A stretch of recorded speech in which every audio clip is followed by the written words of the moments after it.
Is it a sin to cuss or swear? And if so, what about the words like, I'm just making sure Jeremy's ready to have the beeper going. Ready? I'm just kidding. And I think what they're getting at is like Christian cuss words, darn it, shoot, golly gee. Is it a sin to say those? My Sunday school class is laughing at me. We had some good discussions with this too. So Christian cuss words, is it okay to cuss at all? Especially, and I think this was also raised, there's some, unfortunately, that are in the Bible that people take out of context to use in their form of expletive I've language. heard somebody say if it's in the Bible and it's a word we use, that wouldn't be a bad one, but I just think of let no corrupt communication proceed out of your mouth, but that which is good for the use of edifying, that it may minister grace unto the hearer. Mm-hmm. Yes, and that's Ephesians 4. Is that where you were going? That's exactly where I turned. I took it first. High five. Look at that, man. You got that up there. You know the phrase in Scripture? Yeah. Got to get a new one. I use that one. Yeah. I'm going to keep going, though. I'm going to keep going off that.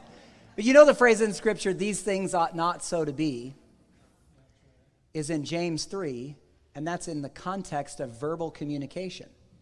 And it's the idea of, a fountain with both fresh and bitter water, So there's a prohibition on certain kind of verbal communication. The tongue can no man tame. It is an unruly evil full of deadly poison.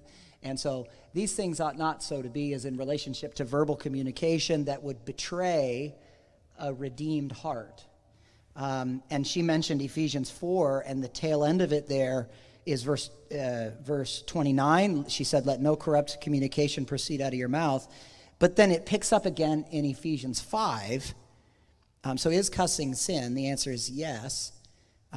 Because neither filthiness, nor foolish talking, nor jesting, which are not convenient. These are things we shouldn't say, but rather giving thanks. So there are some things in Scripture that are prohibited that Christian people should not say. And then as far as saying things that are kind of substitutes for cuss words, I think the issue there is summed up in Jesus' explanation about, quoting the Old Testament, Jesus in the New Testament is recorded as saying that out of the abundance of the heart the mouth speaketh. So like when you say those things, what is in your heart is what really matters. I personally don't think it's wrong to say, darn, or to say some of the things you just alluded to. I don't think that's wrong at all.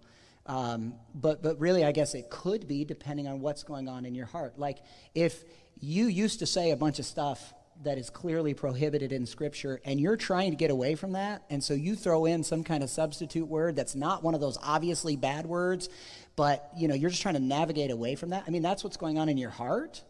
And I'm just saying, I don't think that the Lord judges that harshly. I think that that's a reasonable, and I'm just speaking from my own personal experience growing up in the inner city around cussing a lot and a public school kid myself, and just that whole environment. I remember going through a phase where I was really working hard at transitioning away from that kind of vocabulary and pursuing a spirit-honored kind of vocabulary. And so I used a lot of those substitute words. And darn it, I still do today. So,